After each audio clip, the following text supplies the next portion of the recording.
Terima kasih Ibu Rosmelani. Assalamualaikum warahmatullahi wabarakatuh.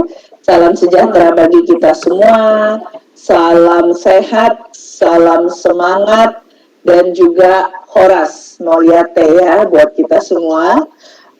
Senang sekali ini saya bisa bertemu teman-teman dari wilayah Sumatera Utara karena kebetulan saya sendiri sehari-harinya bekerja di sebuah yayasan di mana sekolah kami adanya juga di Sumatera Utara, lebih tepatnya di Kabupaten Tapanuli Tengah, Kota Pandan. Mungkin ada yang pernah mendengar sekolah SMAN Matauli dan juga Sekolah Tinggi Perikanan Kelautan Matauli. Ya, saya bekerja di yayasan yang membangun sekolah tersebut. Jadi ini teman-teman dari Sumut ini luar biasa. Saya jadi serasa lagi berada di Sumut lagi ya ini ya. Jadi kalau nanti agak di tengah-tengah kita ngobrol-ngobrol jadi agak ada logat Sumutnya, dikit-dikit itu nggak apa-apa ya Kak ya, sama abang-abang ini semua ya. Oke lah kita ya. Baik, terima kasih. Hari ini seperti yang tadi sudah disampaikan oleh Ibu Rosmelani, kita akan bersama-sama 90 menit ke depan untuk mengelaborasi lagi pemahaman kita dari modul 1.2 ini. Nah, untuk kedepannya kita serius pasti, tapi harus santai juga, karena yang paling penting adalah tentu kita bersama-sama belajar untuk memahami lebih dalam lagi tentang modul 1.2. Bapak Ibu semua bisa jelas mendengar suara saya? Tadi saya baca ada yang bilang suara tidak terdengar. Oke ya semuanya. Jelas Bu. Jelas Bu. Baik, terima kasih. Nanti akan ada kesempatan di mana kita akan bisa bergantian memberikan komentar, kemudian ada juga yang saya akan minta Bapak Ibu untuk mengetik di chat box, ada juga nanti yang saya minta untuk mengisi di Padlet apabila memang memungkinkan. Yang paling penting, semoga 90 menit ke depan ini Bapak Ibu tidak mengantuk dan juga semangat mengikuti acara sesi kita. Kemudian juga wawasan serta pengetahuan tentang modul 1.2 ini bertambah dan semakin yakin lagi dalam menjalankan program guru penggerak.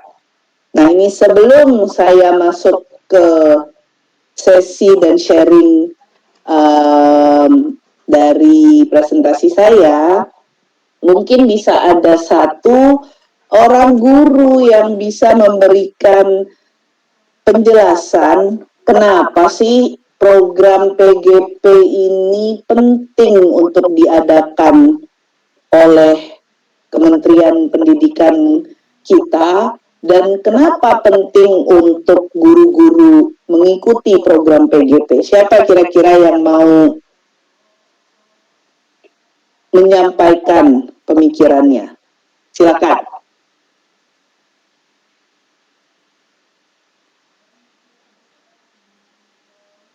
Oke, Bang Ronald Hervin, silakan.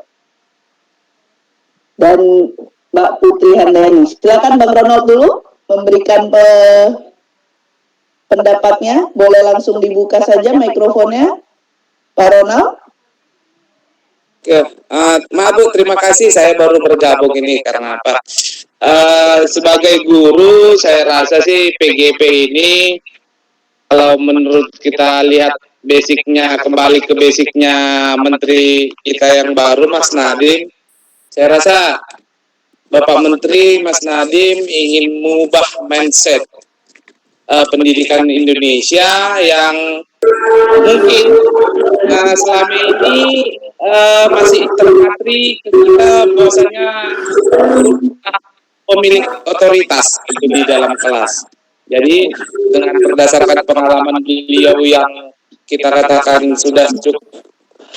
sudah cukup di luar negeri, mungkin saya beranggapan bahwasanya Mas Nadiem ingin mengubahnya dengan mengadaptasi pola pemikiran yang memang sebelumnya sudah ada yang diberikan oleh Bapak Pendahulu Pendidikan kita Ki Hajar Dewantara. Jadi kalau saya asumsi saya mengatakan mengubah mindset guru aja dulu, Bu. Kalau memang sudah mindsetnya sudah memang kita menganggap siswa itu adalah pusat dari pembelajaran, maka secara otomatis itu akan menular ke penerapan di dalam kelas. Baik, Terima kasih. luar biasa, paten kali ya, berarti ya. Kita tepuk tangan dulu buat teman-teman. Baik, terima kasih Kak Putri Handayani, silakan. Kenapa guru-guru perlu ikut program penggerak ini? Kenapa penting, Kak? Silakan.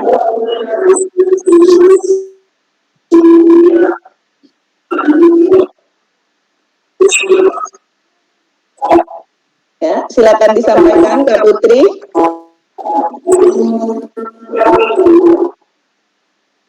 Agak putus-putus ini. Oke, baik. Mungkin dari Kak Putri belum baik koneksinya. Mungkin ada yang lain ingin menyampaikan?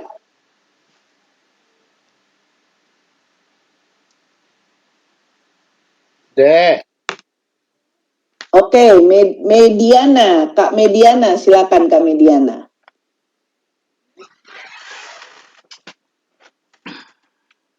Habis. Nih. Boleh disampaikan langsung Kak Mediana? Oke, makasih buat Bu Fitri. Jadi sini program ini sangat baik dan sangat membuat terobosan baru bagi dunia pendidikan, di mana kita menjadi agent transformasi bagi dunia pendidikan. Dan selama ini sebelumnya kita hanya mendapatkan pelatihan hanya beberapa hari, beberapa minggu, dan beberapa bulan.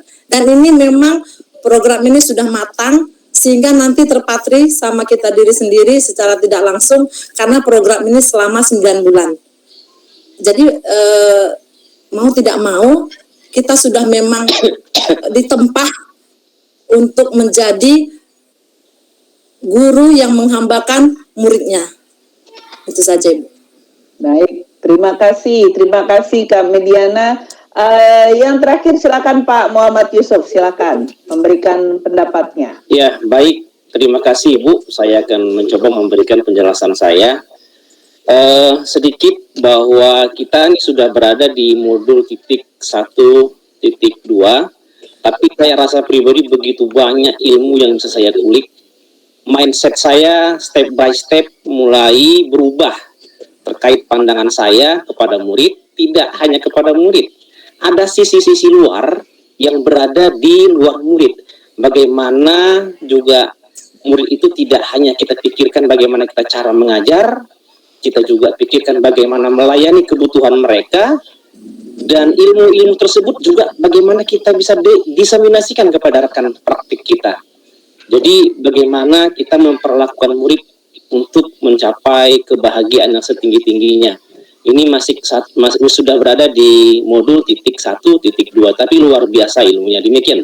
Baik, terima kasih luar biasa sharingnya ya, tepuk tangan buat teman-teman semua. Jadi semua yang dikatakan itu memang betul adanya.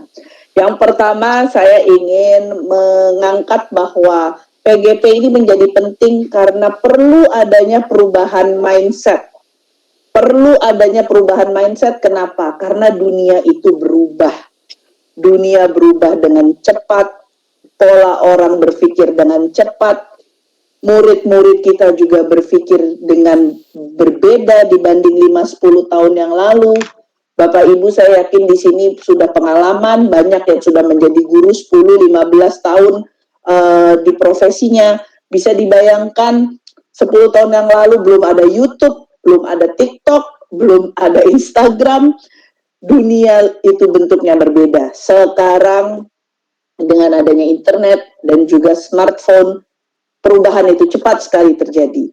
Dan perubahan itu bukan suatu hal yang perlu kita takuti, tapi perlu kita sikapi. Contoh baik dari adanya perubahan yang terjadi secara cepat dan disikapi dengan tepat adalah kesempatannya kita bisa melakukan hal seperti ini. Bahwa kita bisa bertemu bersama-sama, ada dari Simalungun, ada dari Sedang, ada saya di Jakarta, kita bersama-sama bisa belajar bersama di ruang virtual dari kenyamanan tempat kita, dimanapun kita berada. Ada yang di sekolah mungkin, ada yang di coffee shop, ada yang di rumah, kita bisa belajar. Inilah kenapa perubahan mindset menjadi sangat penting. Dan yang kedua, Ibu Mediana tadi menyampaikan bahwa adanya pembiasaan, penanaman sebuah pemahaman bukan hanya 1 minggu, 2 minggu, tetapi dilakukan secara 9 bulan.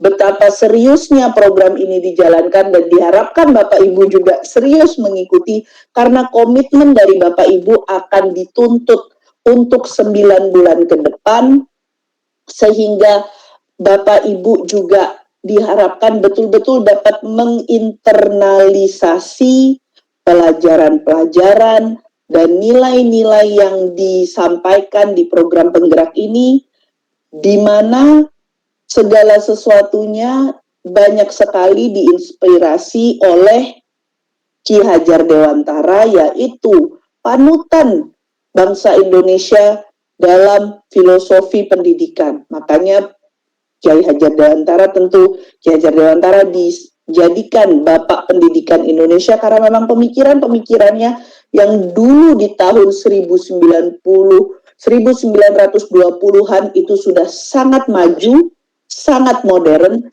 sehingga tidak salah bila kita rayakan lagi pemikiran-pemikiran beliau dan kita internalisasi. Sehingga ini bukan cuma program yang seperti mungkin sudah ya, seminggu, 2 minggu terus kita lupa.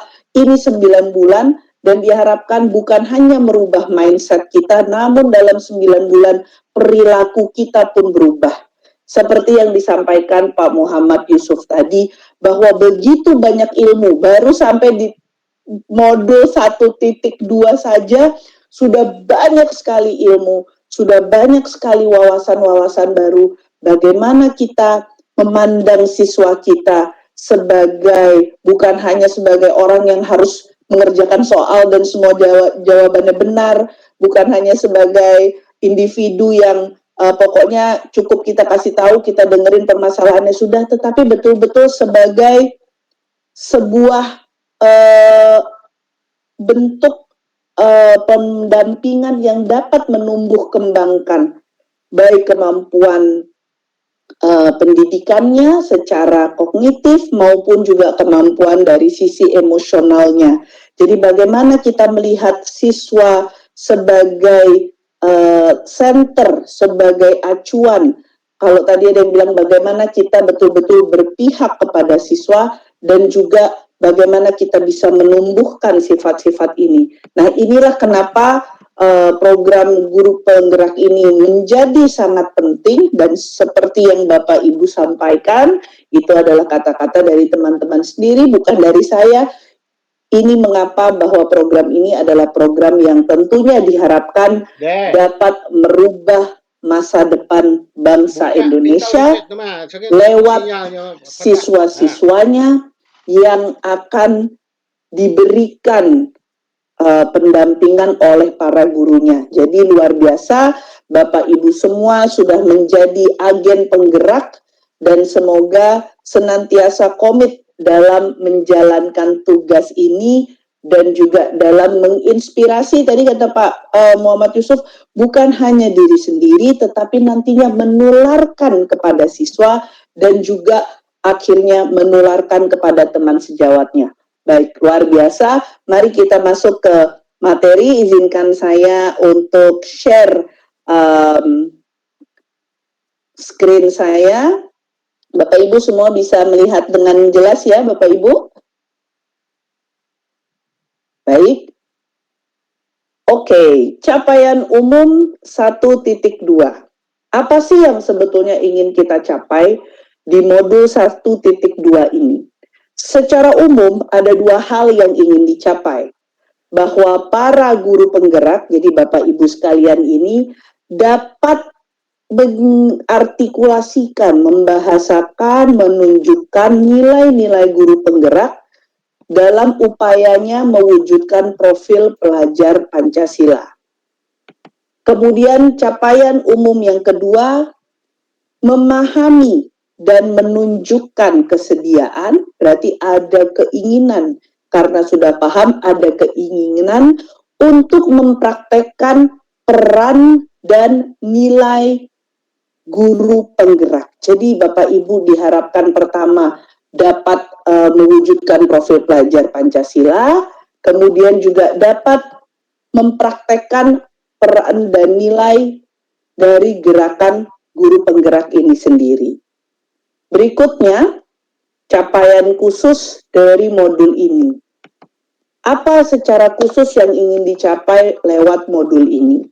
Yang pertama, bagaimana para guru bisa paham, mengerti cara bahwa nilai diri bisa terbentuk, ya. Jadi bagaimana guru-guru bisa memahami bahwa kita dapat membentuk ulang atau memahami bagaimana kita membentuk nilai diri sendiri, nilai-nilai yang kita yakini, dan kemudian merefleksikan pengaruhnya terhadap peran sebagai guru penggerak. Jadi bagaimana kita membentuk nilai diri kita ini dan bagaimana akan kita wujudkan dalam peran kita sebagai guru penggerak. Yang kedua, membuat gambaran diri di masa depan. Bagaimana kita melihat diri kita di masa depan terkait dengan nilai-nilai seorang guru penggerak.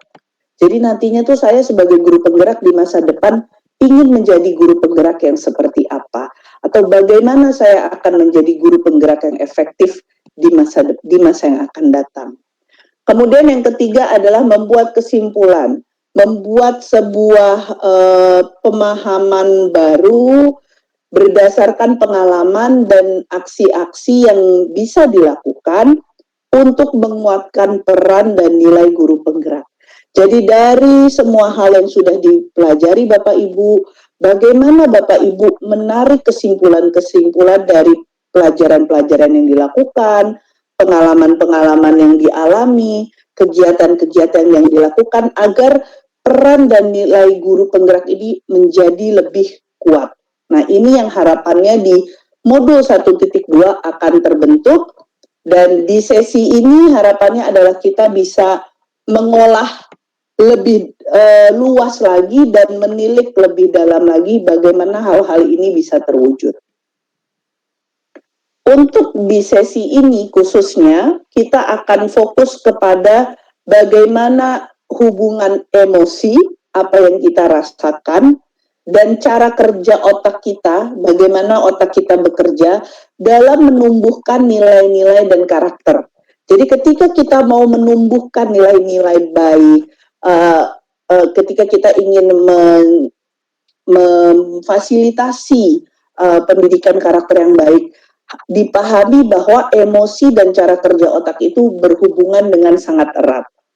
Kemudian yang kedua, di sesi ini harapannya kita dapat memahami bahwa profil pelajar Pancasila beserta nilai guru penggerak itu dapat ditumbuhkan lewat apa? Lewat keteladanan. Jadi bagaimana Bapak Ibu guru menyerap nilai-nilai tersebut dan memahami profil tersebut dan akhirnya menjadi teladan untuk kedua poin tersebut, serta lewat pembiasaan yang konsisten dan sistemik. Bahwa kalau kita ingin menumbuhkan profil pelajar Pancasila dan juga nilai-nilai guru penggerak, kita perlu menjadi teladan dan kita perlu membiasakan diri secara konsisten, secara reguler, dan dengan cara-cara yang sistemik atau yang sudah diatur sedemikian rupa. Yang ketiga, bahwa program guru penggerak ini menuntut, ya, jadi bukan mengharapkan loh ya, ini lebih tinggi lagi, bahwa menuntut, meminta dengan sangat para guru penggerak, Bapak Ibu guru ini perlu aktif membuat makna. Membuat makna itu bagaimana? Dari semua ilmu-ilmu yang ada yang didapatkan itu diserap, lalu diolah oleh Bapak Ibu guru sendiri sehingga keluarlah sebuah makna-makna baru. Oh, ternyata ini begini. Oh, menurut saya ini begini. Oh, ternyata pelajaran baru yang saya dapatkan ini. Agar apa? Agar dapat mengambil sebuah pembelajaran yang positif. Agar ilmu yang didapatkan, pemahaman yang didapatkan, makna yang diwujudkan semuanya bergerak kepada pembelajaran yang positif. Jadi memang sesi ini akan banyak pembicaraan yang cukup abstrak. Apabila ada hal-hal yang ingin ditanyakan, dicatat dulu di buku masing-masing atau di kertas masing-masing sambil mendengarkan penjelasan dari saya. Mungkin kemungkinan besar pertanyaan Bapak Ibu guru itu sudah dapat terjawab lewat slide-slide yang saya tampilkan di sini. Oke, untuk sedikit peraturan saja bahwa selama sesi ini berlangsung, harap menyalakan kamera bila memungkinkan, mematikan atau mute atau turn off mic. Kemudian kita bila ingin ada pertanyaan bisa angkat tangan. Lalu kita akan memperhatikan waktu agar waktu yang berjalan efektif. Dan di sini ada gambar kepala dan hati. Apabila kita ada pertanyaan atau ada pernyataan atau kita mendengarkan pernyataan dan pertanyaan teman kita, mari kita menggunakan kepala yang dingin dan juga menggunakan hati agar kita dapat meraih intisari positifnya. Serta apabila ada hal-hal yang ingin disampaikan, itu bisa dilakukan juga di chat box, diketik agar segala sesuatunya berjalan lebih lancar di sesi kita bersama. Baik, slideshow yang pertama. Ini adalah kunci dari modul 1.2 itu apa? Kalau kita mau rebus secara intisari, guru penggerak itu yang pertama adalah menumbuhkan kesadaran. Secara sadar. Jadi kita melakukan ini betul-betul kita sadar, oh iya saya mau melakukan ini karena ini. Saya sadar, saya akan melakukannya dengan cara ini. Jadi kesadaran itu menjadi kunci yang paling pertama untuk menguatkan profil pelajar Pancasila dan nilai peran guru penggerak di dalam diri guru masing-masing agar dapat menumbuhkan. Nah, ini kunci kedua. Jadi yang pertama kesadaran dan yang kedua menumbuhkan profil pelajar Pancasila pada murid-muridnya. Nah, apa yang perlu kita ingat bahwa dalam modul 1.2 ini ada beberapa kata kunci. Yang pertama adalah keteladanan, bagaimana kita memimpin lewat aksi kita.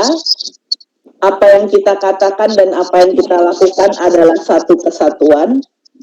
Dan yang kedua bahwa kita menjadi manusia ya, bukan berarti sebelumnya kita bukan manusia ya, tetapi lebih melihat lagi bahwa setiap individu itu sebetulnya adalah seorang manusia. Dalam artian di sini guru juga manusia. Kalau disuruh sempurna terus ya nggak bisa. Siswa juga manusia.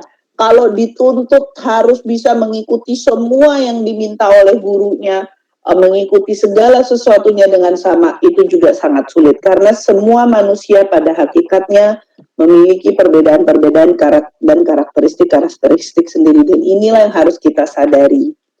Proses diri, tergerak, bergerak, menggerakkan. Maksud dari ini apa? Tergerak adalah dari diri kita sendiri ada sebuah keinginan, sehingga kita bergerak, kita melakukan sesuatu agar keinginan itu terwujud, di mana ketika kita melakukan itu kita juga jadi menggerakkan, menjadi inspirasi bagi orang-orang di sekeliling kita untuk mengikuti apa yang kita lakukan. Ya tentu harapannya hal-hal yang membuat kita tergerak dan bergerak dan menggerakkan ini adalah hal-hal yang berkaitan dan sejalan dengan nilai guru penggerak serta profil pelajar Pancasila. Yang berikutnya, kunci dari modul ini adalah mengelola kerja otak dan emosi. Bagaimana kita mengelola kerja otak kita dan bagaimana kita mengelola emosi kita agar segala suatu hal yang kita lakukan itu menjadi lebih efektif dan juga efeknya menjadi lebih baik. Berikutnya adalah pembiasaan konsisten dan sistemik. Segala sesuatunya yang ingin kita wujudkan perlu dilakukan secara terus-menerus, secara reguler, dan dengan cara-cara yang sudah dipikirkan keefektivitasannya secara sistemik.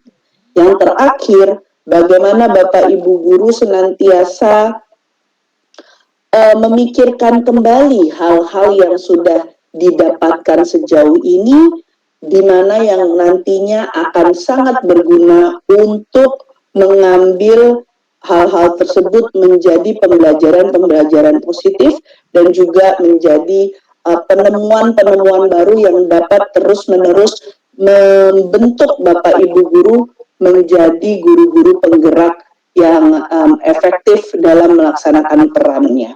Jadi kurang lebih Bapak Ibu screenshot aja ini. Nah, inilah yang perlu betul-betul diingat dan dipahami untuk di modul 1.2 ini. Dan untuk kedepannya kita akan mengulik aspek-aspek yang diturunkan dari slide yang berikut ini. Oke, berikutnya kita akan lakukan sedikit game. Saya harap dengan kita melakukan aktivitas ini, Bapak Ibu bisa memperhatikan ya, perasaan apa atau pikiran apa yang muncul selama sesi ini, dan hal-hal yang muncul dalam pikiran dan perasaan yang muncul ini dapat dituliskan di sebuah kertas, di mana nanti ini yang dapat membantu Bapak Ibu untuk memahami modul 1.2 ini sampai nanti modul ini selesai.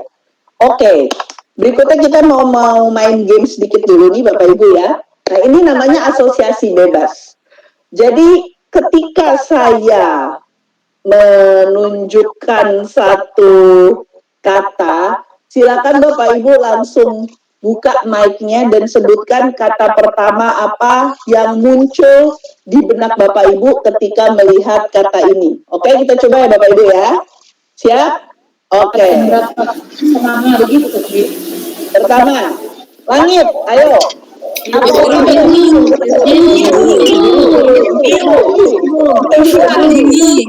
Awan,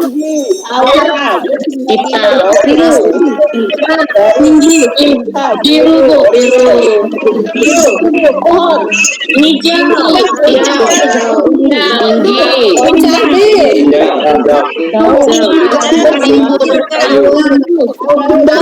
Oke, baik. Bendera.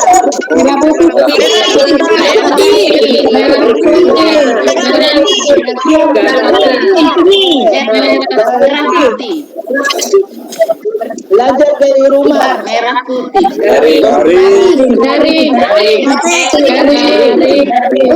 Bosan, bebas Membosankan. jaringan darah, PJ jaringan, Ini.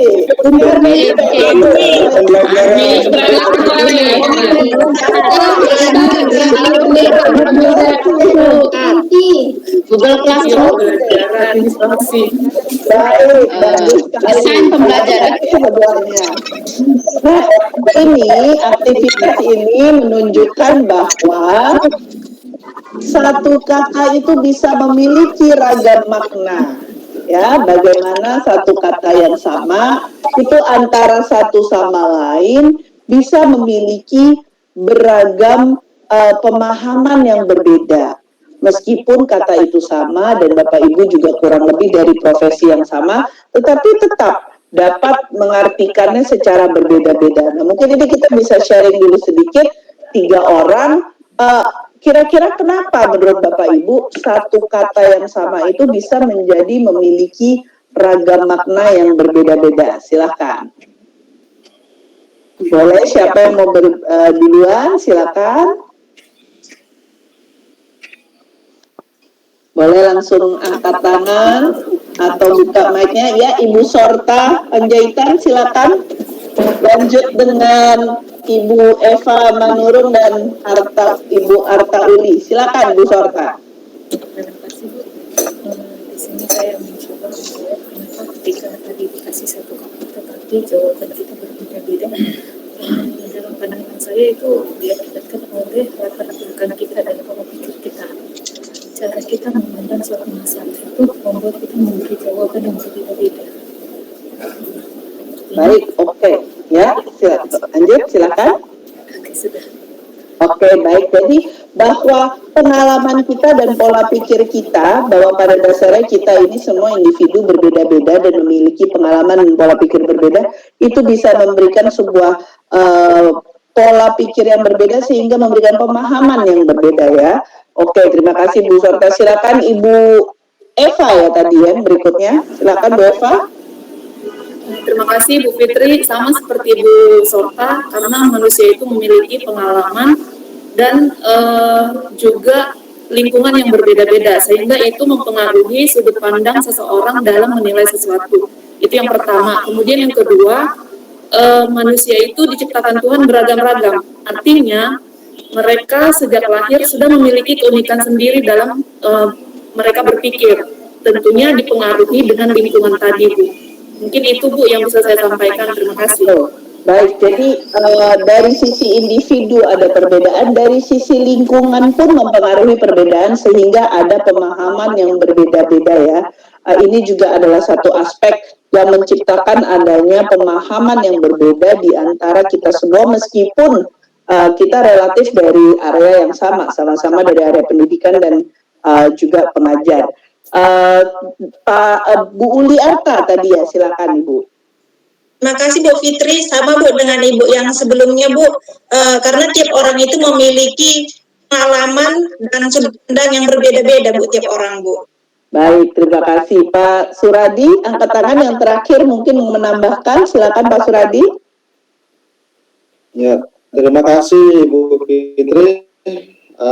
Jadi menurut saya manusia itu adalah makhluk Tuhan yang unik, yang memiliki kecerdasan yang beraneka ragam, kemudian memiliki kepekaan sosial yang tinggi, sehingga dalam menginterpretasi sesuatu ya juga tadi dari pengalaman maupun apa yang dilihat dari sekitarnya maupun yang keluar dari dalam lubuk hatinya. Demikian Bu. Baik, betul sekali ya. Jadi memang manusia sebagai makhluk yang individual dan juga makhluk yang memiliki karakteristik yang berbeda-beda di antara satu dan lainnya, memang memiliki cara berpikir yang berbeda yang dipengaruhi baik itu secara individu maupun juga latar belakang, pengalaman, lingkungan sekitar, segala sesuatunya mempengaruhi bagaimana kita memaknai satu hal. Jangankan satu kata aja kita bisa berubah, apalagi hal-hal yang kompleks. Nah, di sini kenapa ini menjadi saya angkat? Karena banyak hal-hal nantinya di dalam pemahaman modul 1.2 ini dan kedepannya, di mana Bapak Ibu perlu menyamakan persepsi, perlu memiliki pemahaman yang menyeluruh, komprehensif, dengan benang merah yang sama agar sesuatu hal yang ingin dicapai ini memiliki pemahaman yang sama juga. Karena kalau tadi kita contohnya sekilas saja udah lihat suatu hal sesimpel RPP aja bisa macam-macam pemahamannya, apalagi ini. Bagaimana sih contoh guru penggerak itu apa? Mungkin satu sama lain memiliki ragam makna yang berbeda, tetapi perlu ada satu benang merah yang sama agar tujuan yang dicapai itu sama dan bisa juga mencapai tujuan tersebut secara bersama-sama. Nah, salah satunya ini kita akan coba visit kembali modul 1.1 ya. Bapak Ibu semuanya tadi sudah melewati modul 1.1 dan ini juga sangat penting untuk kita tegaskan kembali karena hal ini akan terus-menerus muncul ke depannya. Yang pertama adalah menurut Ibu dan Bapak, apa maksud frasa berpihak pada anak. Silakan diketik di chat box, saya akan hitung sampai 10. Boleh diketik di chat box apa maksud frasa berpihak pada anak. Silakan. 1, 2, 3, 4, 5, 6, 7, 8, 9, dan 10. Baik, hampir semuanya kurang lebih menyampaikan bahwa mengutamakan kepentingan anak-anak. Segala sesuatu yang dilakukan oleh guru-guru bertujuan untuk kepentingan anak-anak, mengutamakan perkembangan anak-anak, dan juga mengutamakan hal yang baik untuk anaknya ya Bapak Ibu ya. Contoh, mungkin kalau kita pengen anak kita rajin belajar, tapi terus kita marah-marahin terus setiap hari, maksud kita sih supaya baik ya, bahwa supaya dia rajin belajar. Tapi efek yang akan didapatkan oleh anak-anaknya kira-kira apa? Jadi rajin belajar atau dapat efek kena marah setiap harinya? Mana yang akan lebih besar dampaknya kira-kira Bapak Ibu? Rajin belajarnya atau saya tiap hari dimarahin ini jadinya sama ibu bapak saya atau sama guru saya. Nah, hal-hal seperti ini kadang kita berpikir, kan saya nyuruh dia rajin belajar, itu kan bagus buat dia. Betul, niatnya memang baik, tetapi caranya kalau tidak kita sadari, itu bisa juga malah menjadi tidak baik buat tujuan yang ingin kita capai ini sendiri ya. Jadi memang berpihak kepada anak ini suatu hal yang perlu terus-menerus disadari dan dipahami agar kita menjalankannya secara lebih lancar lagi ya, karena seperti di modul 1.1 berpihak pada anak itu seperti filosofi petani, bahwa kita sebagai petani atau tukang kebunnya dan anak-anak kita itu adalah tanam-tanamannya yang ingin kita tumbuhkan menjadi sehat dan menjadi tanaman yang sangat baik. Sehingga kita perlu memperhatikan segala sesuatu kebutuhan yang dibutuhkan oleh anak ini. Sebetulnya yang dibutuhkan anak ini itu apa untuk mencapai tujuan ini. Jadi bukan kita, pokoknya untuk mencapai ke sini saya akan melakukan segala sesuatu tanpa kita pikirkan bahwa anak ini bisa terkena dampaknya. Nah, itulah menghamba kepada anak ini, bahwa anak ini menjadi poin penting, pribadi anak ini menjadi poin penting ketika kita melakukan pendampingan ataupun penumbuhan itu tadi ya. Bagaimana kita memahami kodrat anak, bahwa alamnya sudah berbeda, zaman sudah berbeda, bahwa anak-anak itu menyukai eksplorasi, bermain, dan juga melakukan kegiatan-kegiatan. Ini menjadi hal-hal yang kita sadari. Kemudian bagaimana ketika kita melakukan pembimbingan itu bukan hanya untuk mengolah kepandaiannya, tetapi juga menumbuhkan keselarasan antara budinya dan pekertinya. Budi itu sikap-sikapnya dan juga pekerti lebih dari sisi bagaimana mereka memahami keadaan sekitar dan dapat berperilaku dengan baik. Sehingga guru-guru itu diharapkan lebih kepada menuntun dengan melihat apa yang dibutuhkan oleh sang anak. Nah, menurut Bapak Ibu, kira-kira peran Bapak Ibu guru untuk mencapai harapan-harapan tersebut itu apa ya? Saya akan minta 3 orang untuk coba membuka mic dan memberikan pendapatnya. Silakan Bapak Ibu. Peran Bapak Ibu guru untuk mencapai harapan-harapan tersebut itu apa atau bagaimana? Silakan.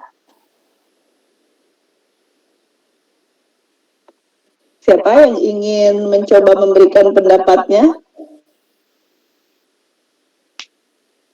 Silakan, ini kesempatan belajar bersama, jadi nggak perlu takut loh Bapak Ibu, ini nggak ada jawaban salah, semua benar. Semua benar. Kita sedang diskusi terbuka. Ada yang mau mencoba? Silakan. Bagaimana caranya agar harapan-harapan tersebut bisa diwujudkan? Baik, Ibu Tiurlan, si Hombing. Silakan Ibu Tiurlan. Lanjut dengan Ibu Mediana. Silakan Ibu Tiurlan.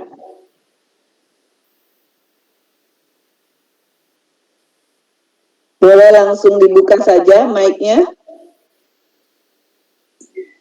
Menurut saya, agar harapan tersebut tercapai, yang pertama itu adalah kita harus memiliki komitmen yang kuat. Artinya dari diri kita sendiri dulu. Kita harus kuatkan komitmen kita untuk mencapai harapan tersebut. Yang kedua, kita menunjukkan teladan kita sebagai seorang guru. Saya pikir seperti itu, Ibu. Terima kasih. Baik, terima kasih. Yang berikutnya ingin menambahkan. Jadi ada komitmen, ada teladan. Yang mau menambahkan tadi berikutnya ada Ibu Mediana kayaknya ya. Silakan. Oke, terima kasih buat Bu Fitri. Di sini saya akan menambahkan seyogyanya anak-anak itu sejak lahir memiliki talenta yang sudah dibawanya sejak lahir. Jadi kalau menurut saya kita sebagai guru untuk mendapatkan yang seperti yang tadi, semestinya kita sebagai fasilitator menjadi sarana buat anak-anak untuk melihat bagaimana apa yang menjadi talenta mereka, bakat mereka. Disitulah upaya kita sebagai guru untuk melihat apa yang menjadi talenta mereka dan kita menumbuh kembangkan talenta tersebut kepada mereka. Itu. Baik, terima kasih ya. Jadi fokus kepada talenta atau kelebihan anak-anak yang memang setiap individu itu biasanya memiliki kelebihan yang berbeda-beda satu sama lain. Baik, Ibu Sadia, silakan. Baik, terima kasih Bu Fitri. Menurut saya, yang pertama adalah kemauan yang kuat dulu dari diri kita, seperti yang dikatakan Ibu yang sebelumnya. Kita harus melihat, pertama kita harus melihat talenta mereka, kemudian kita juga harus melihat bagaimana keadaan keluarga mereka, kemudian kita punya keikhlasan untuk mau melakukannya, yang mana di sana tentu banyaknya tantangan-tantangan dalam melakukan mengembangkan minat anak. Baik, Bu. Baik, terima kasih. Tentu ya ilmu ikhlas itu penting sekali karena yang namanya kita mau jadi agent of change dan berubah itu kira-kira gampang atau susah Bapak Ibu? Susah. Yang namanya mau membuat perubahan itu pasti penuh tantangan. Tetapi itulah kenapa perubahan harus dilakukan karena memang itulah yang dibutuhkan oleh bangsa kita untuk bisa maju ke depan. Baik, saya akan pilih dua lagi ya. Jadi Pak Suradi lalu ini JT Channel, saya nggak tahu namanya. Silakan Pak Suradi. Nanti yang lain ada kesempatan lain. Silakan Pak Suradi. Ya, terima kasih Bu Fitri atas kesempatannya. Untuk mewujudkan harapan, terutama untuk mencapai generasi emas Indonesia 2045, maka seyogianya kita guru penggerak ini harus mengaktifkan semangat dan semangat perubahan dan mindset kita untuk menjadi agen-agen perubahan dalam menggerakkan komunitas di tempat kita, sekaligus untuk memberikan pelopor, kemudian menjadi pelopor dan sumbangsi yang besar dalam memerdekakan pendidikan dan menuju profil pelajar Pancasila. Jadi saya rasa itu Bu. Baik, terima kasih. Jadi ditambahkan lagi oleh Pak Suradi bahwa mengaktifkan semangat ya. Jadi komitmen aja mungkin masih kurang. Komitmen itu yang paling pertama, tetapi semangatnya itu harus dinyalakan kayak lampu gitu. Nyalain dulu semangatnya. Nyalakan semangatmu ya kayak iklan gitu. Karena memang tantangannya itu tidak akan menjadi mudah, tetapi disitulah diuji bagaimana kita berkomitmen dan semangat kepada program ini dan bagaimana agar harapan-harapan itu bisa muncul. Menjadi pelopor juga menjadi sangat penting seperti tadi konsep tergerak, bergerak, dan menggerakkan. Baik, yang terakhir tadi ada JC Channel ya, saya nggak tahu namanya siapa yang muncul soalnya JC Channel. Silakan. Baik. Yang ya, oke. Baik, terima kasih Bu. Nama saya Joseph Tarigan Bu ya, bukan. Baik, Joseph Tarigan, baik, oke, JT, baik. Baik, sebenarnya sudah banyak dijawab oleh Bapak Ibu terdahulu. Saya mau menambahi, menurut saya juga adalah kita sebagai guru memberi hati untuk terus mau belajar dunia mendidik dan dunia mengajar, lalu memberi hati untuk mengenal karakteristik anak didik, lalu memberi hati untuk mengaplikasikan apa yang telah kita pelajari seputar dunia anak dan dunia mendidik dan dunia mengajar. Mungkin 3 hal itu menurut saya Bu untuk mencapai harapan-harapan yang Ibu sampaikan tadi. Terima kasih Ibu. Baik, terima kasih. Tambahan yang cukup komplit ya, bagaimana kita harus mau mengenal anak didik kita, kemudian belajar terus mengenai dunia pendidikan, dan yang terakhir ini yang paling penting, kita udah kenal, kita udah belajar, tapi kita lupa mengaplikasikannya.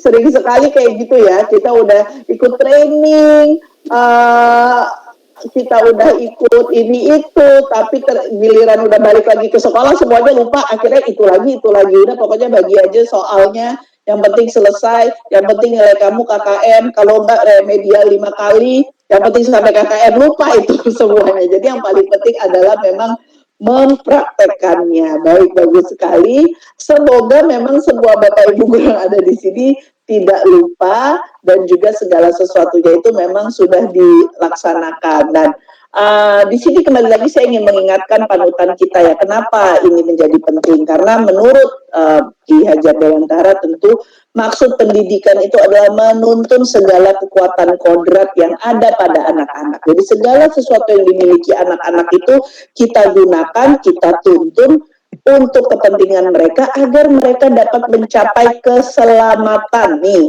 keselamatan dulu dan kebahagiaan. Karena kalau bahagia tapi nggak selamat, ya itu biasanya bahagianya cuma sebentar, sedihnya lebih lama ya. Jadi ini gimana agar kekuatan anak-anak itu bisa kita tuntun, kita gunakan agar anak ini selamat dan bahagia sebagai manusia maupun anggota masyarakat. Ini adalah tujuannya dari Ki Hajar Dewantara. Oleh pendidikan nasional kita diwujudkan dalam bentuk sebagai bahwa pendidikan adalah usaha sadar dan terencana untuk mewujudkan suasana belajar dan proses pembelajaran agar peserta didik secara aktif mengembangkan apa?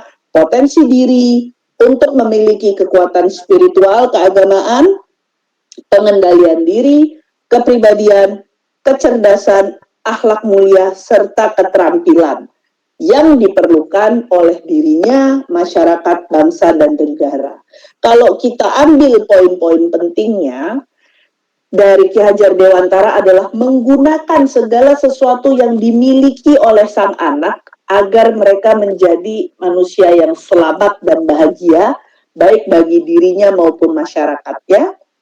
Dengan cara bagaimana? Dengan cara ketika mereka mengemban pendidikan, pendidikan itu terdiri dari peristiwa-peristiwa, bahwa guru-guru itu mendesain peristiwa, jadi bukan mendesain lembar belajar loh Bapak Ibu, mendesain peristiwa yang akan mengikut sertakan, menumbuh sertakan juga pengalaman emosi dan pikiran, di mana hal-hal ini nantinya akan memberikan makna-makna positif.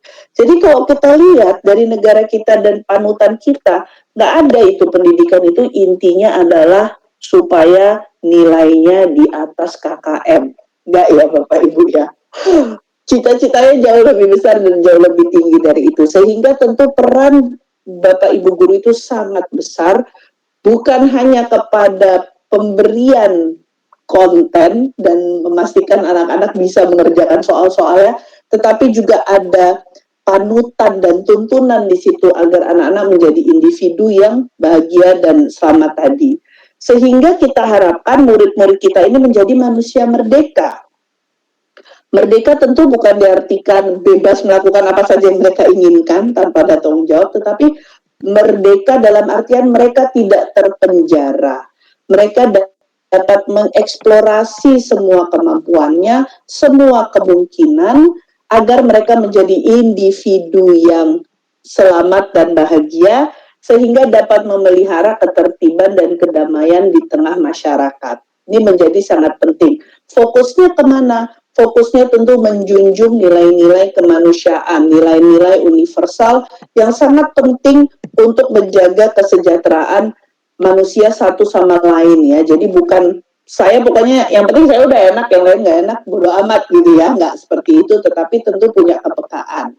Nah, menurut Bapak Ibu-Ibu, nah ini Bapak Ibu semua, manusia seperti apa yang perlu ditumbuh kembangkan? Oke, saya akan hitung sampai 10, silahkan ketik di chat box.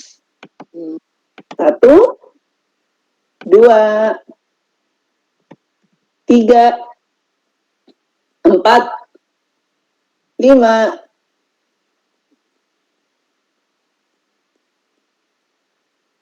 6, 7, 8, 9, 10. Baik ya, ini luar biasa sekali.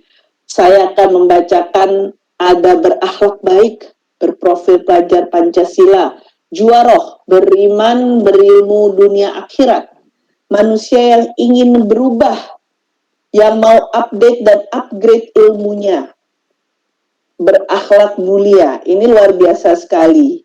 Berprofil pelajar Pancasila, sesuai kodratnya. Nah ini luar biasa sekali karena guru-guru tuh dimanapun, kapanpun kalau saya tanyakan pertanyaan seperti ini, jarang, hampir tidak pernah jawabannya manusia yang nilai raportnya rata-rata 8. Nggak ada loh kita ya.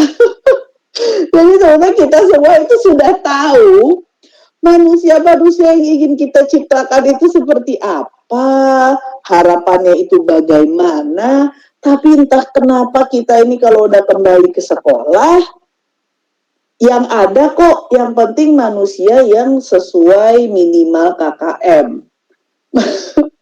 Manusia yang rata-rata afektifnya B. Manusia yang tidak ada angka merahnya dan setiap hari datang ke sekolah gitu ya. Jadi disinilah kenapa kalau tadi Bapak Ibu ingat gambar yang ada kunci, pertama itu sadar dulu. Karena kita seringkali nggak sadar. Ketika kita dalam konteks begini, kita semua tahu kita ingin manusia yang begini-begini. Tapi begitu kita masuk ke kerjaan kita nggak sadar bahwa kita melakukan hal yang sejujurnya tidak sejalan dengan apa yang kita percayai, begitu ya Bapak Ibu ya, karena kita terbentuk, kalau tadi Bu Mediana bilang itu, kita tuh manusia terbentuk oleh lingkungan, oleh keadaan. Nah inilah kenapa kita harus pertama itu memiliki kesadaran, karena kalau kita tidak sadar, meskipun kita tahu yang benar, yang kita jalankan sehari-hari bisa jadi malah jauh dari yang benar. Karena ada ketidaksadaran di situ. Nah, disinilah kenapa kita perlu membangun kesadaran. Itu yang paling utama. Sebagai guru penggerak, kita perlu membangun kesadaran bahwa apa yang ingin kita lakukan itu memang sejalan dengan nilai-nilai guru penggerak dan juga profil pelajar Pancasila. Karena negara kita sudah membuat patokannya. Sebetulnya manusia apa sih yang ingin kita tumbuhkan dan kita kembangkan ya, ini tadi seperti di capaian umum, manusia-manusia yang memiliki profil pelajar Pancasila. Bagaimana kita mewujudkan ini? Tentu dari guru-guru penggerak yang memahami profil pelajar Pancasila dan mampu mengartikulasikan nilai-nilainya lewat dari nilai-nilai guru penggerak ini dan mau mempraktikkan ya. Nah, guru penggerak. Nah, ini kita mulai masuk ke intisari. Nah, ini 5 slide ke depan ini cukup penting karena menjadi intisari dari slide dari topik ini sehingga saya Jam 5 mohon setelah pikon ini fokusnya. aku no, di Nah, kantor absen, Ma. kalau kita mau lihat sebetulnya dari Ya. keseluruhan modul 1.2 ini bisa dilihat dari 6 slide ke depan ini. Bahwa sebetulnya ketika kita menjadi guru penggerak, kita perlu memiliki nilai-nilai apa sih? Di sini sudah clear. Kita perlu memiliki nilai-nilai kemandirian. Jadi kita bukan individu yang apa-apa minta orang lain. Tapi kita bisa mandiri menyelesaikan apa yang kita rasakan kita butuhkan. Jadi bukan, oh ya saya kalau belum dibantu ini nggak bisa, oh harus di ini, harus di ini. Tapi kita, oh ya apa yang bisa saya lakukan untuk menyelesaikan apa yang perlu saya selesaikan. Kemudian kita perlu menjadi individu yang reflektif. Reflektif ini berarti kita dapat mengingat kembali apa ya yang sudah kita lakukan. Sudah efektifkah apa yang saya pelajari? Dan seterusnya. Kolaboratif. Bagaimana kita dapat bekerja sama dengan orang-orang lain, dengan individu lain dalam dalam melakukan kegiatan kita agar tujuan kita tercapai.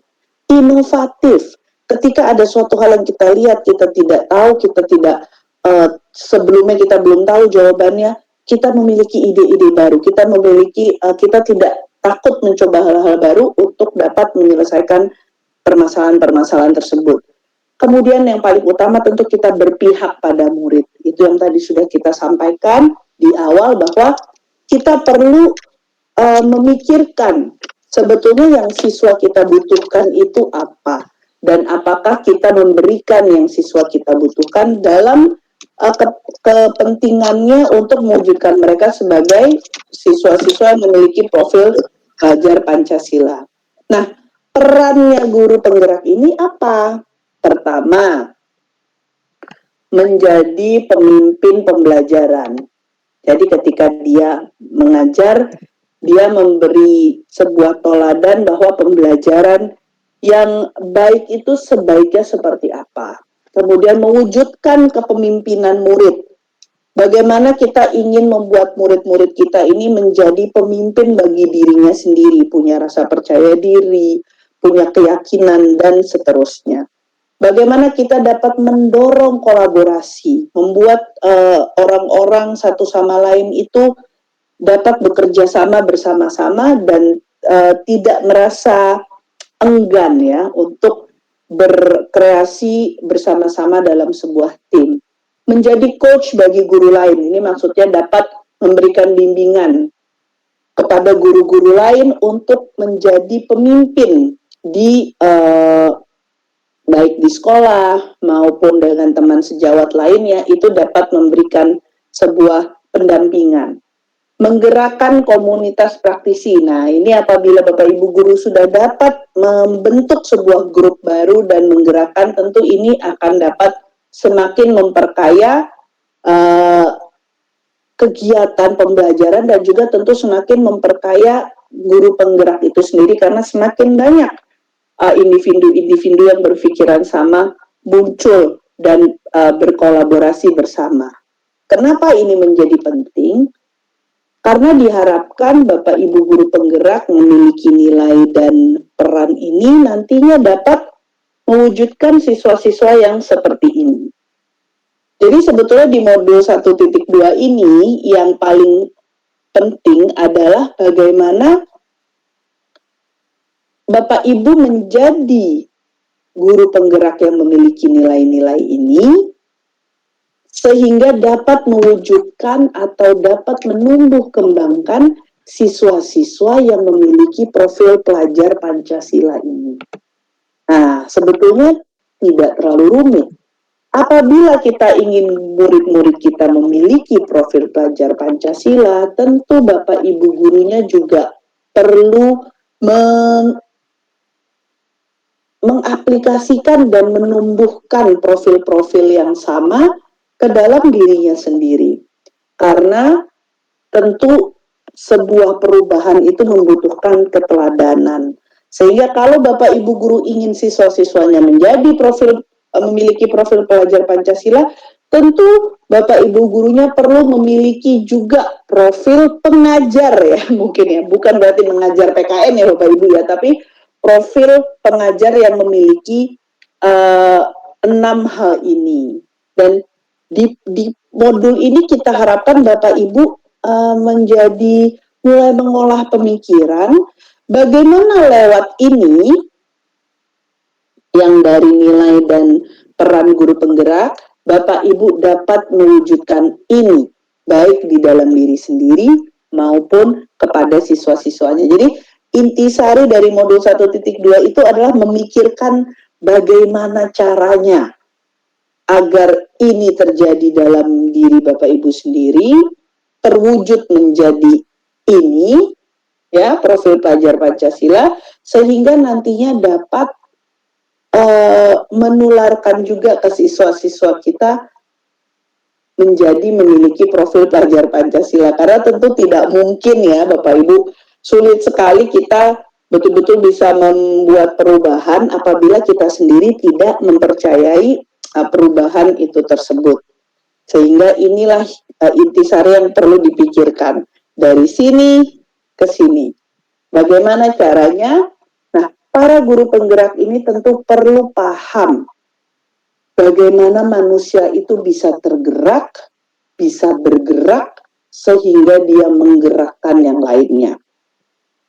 Nah, sampai di sini semoga cukup clear ya Bapak Ibu ya, kenapa poin-poin yang tadi ini memang menjadi sangat penting di dalam modul 1.2 ini.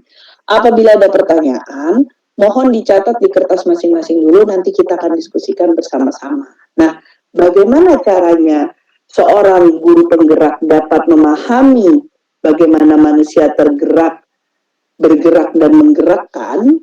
Nah, ini dia. Salah satunya, pertama adalah pengkondisian dan pembiasaan. Keteladanan yang konsisten, ditambah dengan aturan yang konsisten, diharapkan dapat menciptakan pola pikir, kepercayaan, dan nilai-nilai. Yang ini nantinya akan terwujud dari menjadi identitas diri. Apabila mereka memiliki identitas diri yang baik, tentunya kita berharap mereka juga membuat perilaku yang baik. Dan apabila perilaku yang baik ini dilakukan terus-menerus, kita harapkan perilaku ini menjadi kebiasaan yang baik. Nah, salah satu hal yang ditemui adalah bahwa hal-hal ini biasanya terjadi lebih banyak di alam bawah sadar. Jadi kita melakukan hal-hal ini itu kita nggak sadar. Oh, ketika kita melakukan hal-hal yang buruk, kita juga nggak sadar bahwa kita tuh sebenarnya melakukan hal yang buruk. Nah, salah satu pertama kali bagaimana cara guru-guru penggerak ini dapat mewujudkan nilai-nilai nilai-nilai guru penggerak dan peran guru penggerak serta mewujudkan profil Pancasila adalah pertama kali itulah kenapa di slide yang ada gambar kuncinya adalah kesadaran. Sadar, harus sadar dulu bahwa apa yang kita lakukan itu belum tentu sejalan dengan apa yang dibutuhkan oleh murid dan apa yang ditujukan oleh di profil pelajar Pancasila dan nilai guru penggerak. Nah, segala sesuatunya itu tentu menjadi sangat penting dan untuk diwujudkan kita membutuhkan motivasi. Untuk mewujudkan hal-hal yang tadi, kesadaran itu tadi semuanya, kita butuh motivasi. Bukan hanya memelihara motivasi anak intrinsik, jadi berarti dari dalam diri ya, tapi tentu juga memelihara motivasi dari dalam guru-gurunya itu sendiri. Nah, untuk memelihara motivasi di dalam diri, kita perlu menciptakan sebuah suasana yang memampukan. Jadi membuat anak-anak guru-guru itu merasa kita mampu, kita bisa. Jangan nanti belum apa-apa udahlah kamu nggak usah kayak gitu, memang bisa kayak begitu, udahlah nggak bakal bisa lah. Itu suasana yang tidak memampukan ya, jadi belum apa-apa anaknya udah dibilang nggak bisa. Nah, untuk Bapak Ibunya juga di sini tentu maksudnya satu sama lain guru-guru ini mendukung, satu sama lain saling mendukung bahwa kamu pasti bisa, atau meyakini ke diri sendiri bahwa saya pasti bisa. Itu yang paling pertama untuk menumbuhkan motivasi. Kemudian terhubung. apa yang ingin kita lakukan itu terhubung dengan tujuannya. Jadi kenapa ya saya ingin melatih kesadaran saya? Kenapa ya saya ingin lebih sadar lagi ketika melakukan sesuatu? Karena saya ingin memastikan, saya ingin mengusahakan siswa-siswa saya itu menjadi siswa-siswa yang memiliki profil pengajar Pancasila. Saya ingin menjadi guru yang menjalankan nilai dan peran dari guru penggerak. Jadi hal-hal ini menjadi ada saling terhubungnya. Kemudian otonomi, mandiri, merdeka. Maksudnya di sini adalah bagaimana kita bisa merasa termotivasi, kita memiliki kemerdekaan untuk menentukan caranya ya. Kita bisa memilih, oh cara yang baik buat saya ya saya akan melakukan seperti ini. Tentu ini menjadi sangat sulit apabila ada orang yang terus-menerus memberitahu, mengatur, sedikit memaksakan gitu ya. Oh begini, caranya harus begini, kamu harus begini, harus begini. Nah tentu ini motivasi menjadi kurang dapat tumbuh. Nah sedangkan kalau motivasi tidak tumbuh, tentu akan sulit untuk menjadi tergerak, sehingga bisa bergerak dan juga bisa menggerakkan. Jadi antara kesadaran, kemauan dan motivasi ini menjadi sebuah hal yang sangat penting untuk Bapak Ibu guru penggerak ini mengupayakan agar dapat mengupayakan juga nantinya ke para siswa-siswanya. Oke, mungkin sampai di sini saya bisa buka sesi pertanyaan untuk 2 pertanyaan. Silakan. Ada yang ingin ditanyakan?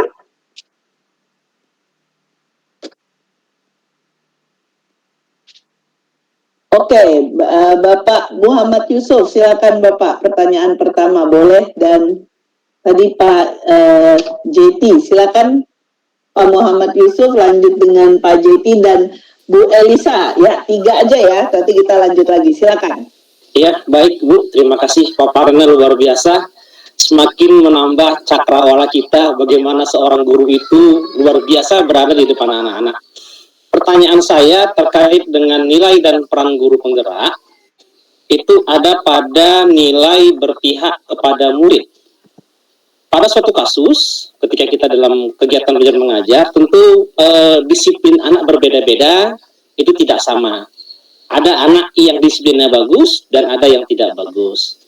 Terkait kepada murid yang disiplin tidak bagus, ada sebuah peribahasa bahwa guru yang baik bukan menghukum yang tidak baik.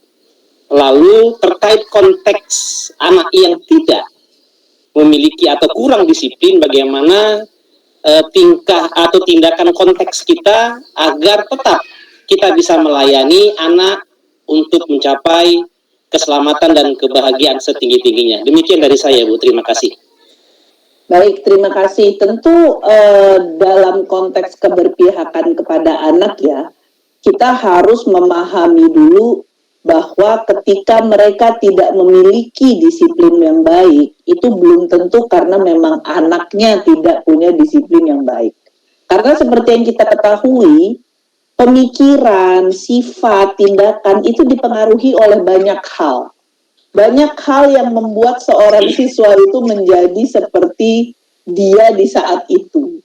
Dan seringkali apabila kita tidak sadar, kita tidak memiliki kesadaran berpihak kepada anak, ya kita langsung paling mudahnya adalah, ya kamu memang nggak disiplin anaknya. Jadi udah pasti kamu nggak akan bisa karena kamu nggak begini. Nah, jadi itu yang poin penting kesadaran. Apabila kita tidak sadar dari satu titik itu ekornya udah bisa langsung ke mana-mana. Nah, itu menjadi sulit untuk kita sebagai seorang guru melihat suatu permasalahan itu lebih secara kontekstual. Tentu kalau kita melihat lagi dari sisi Ki Hajar Dewantara ya, bagaimana bahwa setiap anak itu sudah memiliki kodratnya, memiliki kekuatannya, kemahirannya, dan itulah yang sebaiknya kita kumpulkan dan kita kerahkan ya untuk kebaikannya dia sendiri.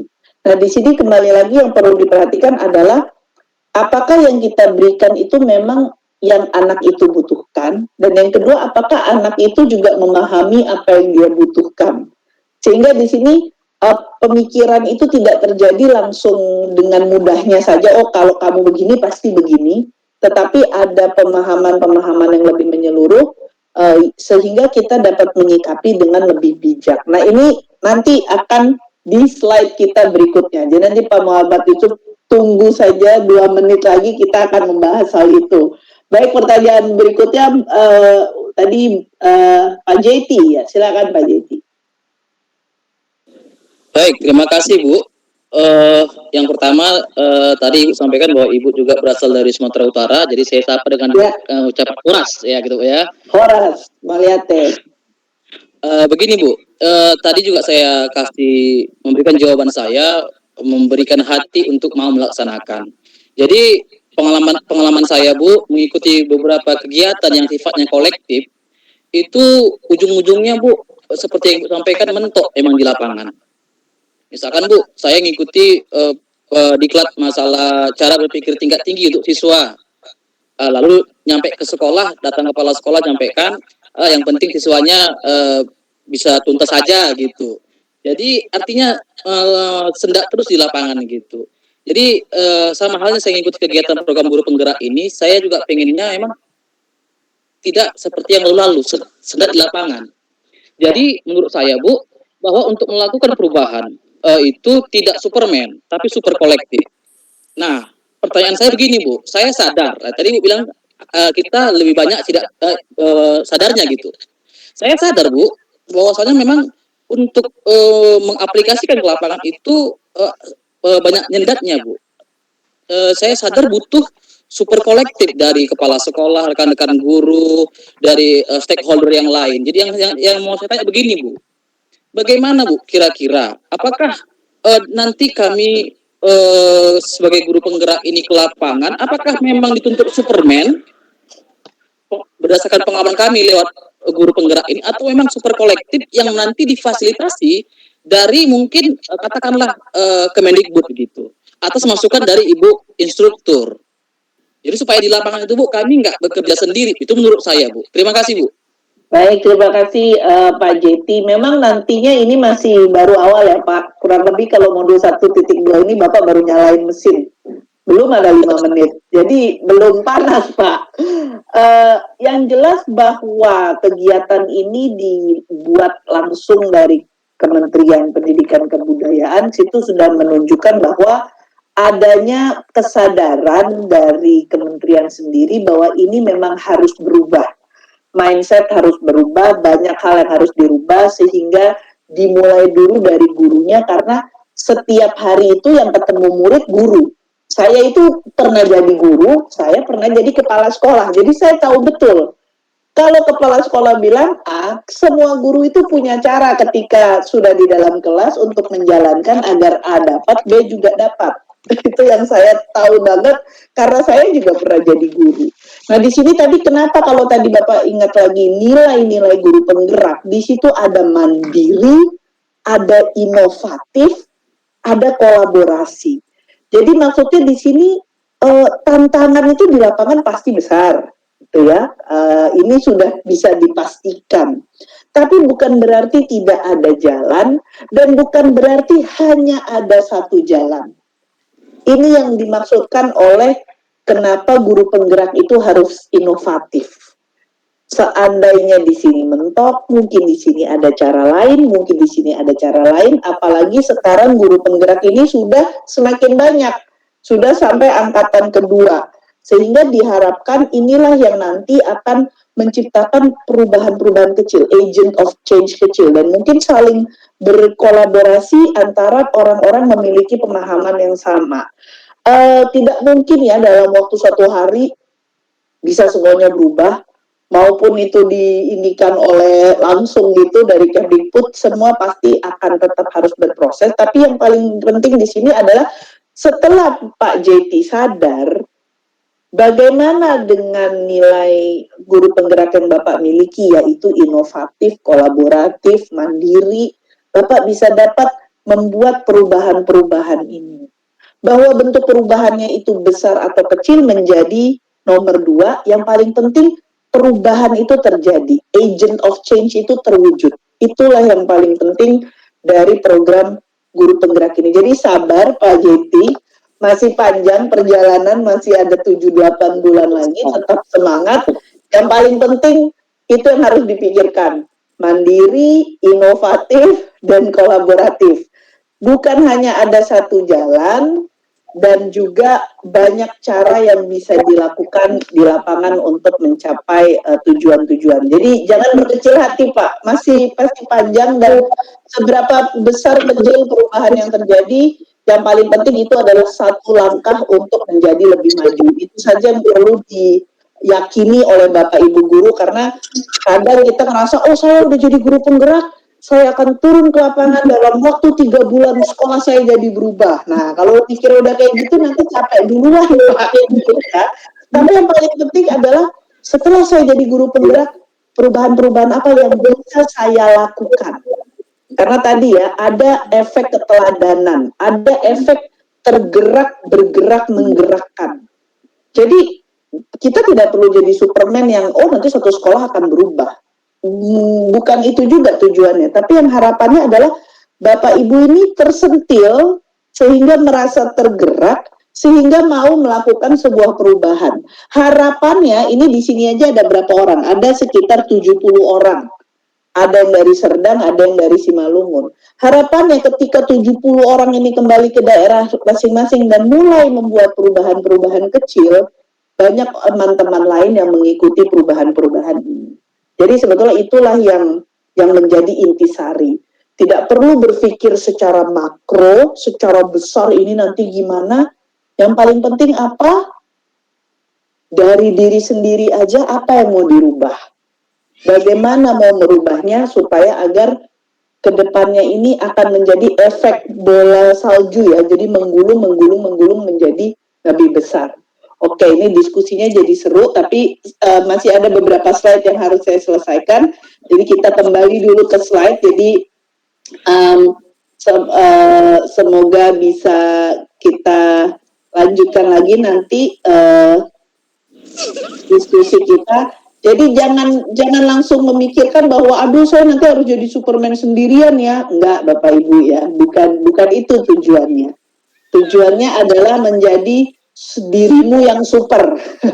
Bukan berarti kita harus jadi Superman bisa terbang, tapi bagaimana kita menjadi diri kita yang lebih optimal dan lebih baik. Oke, tadi kita sudah membahas tentang motivasi dan juga bagaimana kita bisa menjadi tergerak, bergerak, dan menggerakkan. Kalau kita punya motivasi, kita bisa menjadi tergerak, kita jadi bisa membuat aksi, kita bergerak, dan harapannya aksi-aksi yang kita lakukan secara rutin itu menggerakkan orang-orang di sekitar kita untuk berbuat yang sama, sehingga Bapak Ibu Guru sudah menjadi agent of change. Nah, di balik layar untuk menjadi agent of change ini dan juga untuk dapat membuat keputusan-keputusan yang lebih bijak yang tadi Pak Muhammad itu tanyakan ya, ini adalah ada yang namanya berpikir cepat dan berpikir lambat. Nah, ini coba kita baca bareng-bareng. Ini ibu membeli 3 telur, ibu akan membuat kue. Apa yang harus dilakukan ibu agar telur itu tidak habis? Tidak, kata anaknya tidak usah bikin kue. Pertanyaannya aneh. Apa yang Bapak Ibu pikirkan pertama kali ketika melihat soal ini dan jawaban anaknya? Silakan langsung. Ya, silakan langsung dibuka aja mic ya. Apa yang dipikirkan Bapak Ibu ketika melihat slide ini? Anak itu berpikir cepat loh. Ini hampir-hampir seperti saya juga nih. Waktu kecil. Berpikir cepat ya Pak, langsung aja dia jawab. Oke, apalagi? Yang lain, silakan. Pertanyaannya, Anak berpikir kritis. Anak berpikir kritis. Iya, karena dia tahu yuk pertanyaannya kok aneh ya. Gitu. Pertanyaannya aneh ya, ya betul sekali. Iya, dia menyadari bahwasannya pertanyaannya aneh gitu. Ya, jadi antara berpikir cepat dan berpikir lambat itu ada 2 makna yang bisa kita ambil. Mungkin ketika kita berpikir cepat langsung, oh ini anaknya ini langsung main jawab-jawab aja ini, dia nggak pikirin dulu ini, dia langsung main aja, dia tembak, dia jawab begini gitu ya. Tapi padahal setelah kita agak berpikir secara lebih lambat, kita telaah lagi lebih jauh, di situ kita sadari bahwa sebetulnya anak itu tidak salah, dia hanya menjawab yang aneh itu memang pertanyaannya. Pertanyaannya ini tidak jelas dan tidak bisa kita pahami, sehingga tentu jawabannya pun menjadi tidak tepat ya, karena memang nggak jelas gitu nih pertanyaannya apa. Nah ini antara berpikir cepat dan berpikir lambat. Kenapa ini terjadi? Karena otak kita itu terdiri dari 3 area. Area batang yaitu untuk kita bertahan hidup, otak reptil. Ada otak mamalia yang lebih mengelola emosi, dan ada otak primata di mana di sini kita dapat menggunakan alat-alat kompleks ya. Dan harapannya tentu ketika kita menjadi manusia yang seutuhnya, kita dapat menggunakan ketiga otak ini, dan juga yang paling utama adalah didorong oleh otak bijaksana, di mana kita membuat keputusan-keputusan itu sudah kita telaah secara bijak. Jadi bukan hanya, oh langsung aja deh kalau kayak begini cepat. Nah itu bertahan hidup tuh. Kalau kita kena panas, oh kita langsung begini. Kalau otak limbik emosi itu semua diolah di emosi, jadi akhirnya baperan ya. Kalau otak primata itu lebih kepada semuanya logika, logis gitu. Nah, kalau otak manusia diharapkan tentu ada kombinasi antara kompleksitas, kognitif, emosi, kemudian juga kebutuhan hidup mendasar untuk bertahan hidup. Nah, 3 hal ini ketika digabungkan jadi satu menjadi sebuah kebijaksanaan. Nah, di sini dimunculkan dengan cara bagaimana kita mengelola otak. Kalau tadi Bapak Ibu ingat, capaian khusus kita adalah untuk memahami bagaimana cara kita mengelola otak kita, bagaimana cara kita mengelola berpikir cepat dan lambat, serta kemampuan kita memahami emosi. Ini menjadi sangat penting dalam menumbuhkan karakter atau nilai guru penggerak di diri kita sendiri dan kepada murid-murid profil pelajar Pancasila. Nah, ketika bagian thinking fast ini berpikir yang sering kita gunakan, dia jatuhnya dari aksi langsung bereaksi. Oh, kalau begini langsung begini, kalau begini langsung begini.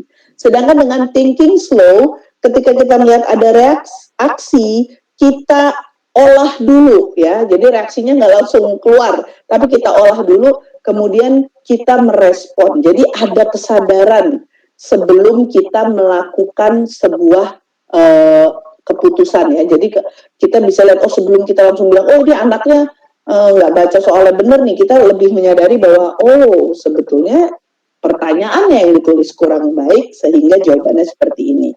Nah ini ada lagi ya, nah ini coba thinking fast, nih kira-kira ya hal yang pertama kita lihat ini apa ini kira-kira ini? Kalau kita melihat seperti ini.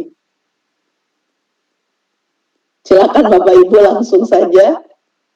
Kalau kita melihat seperti ini, apa yang langsung kita ada di benak kita?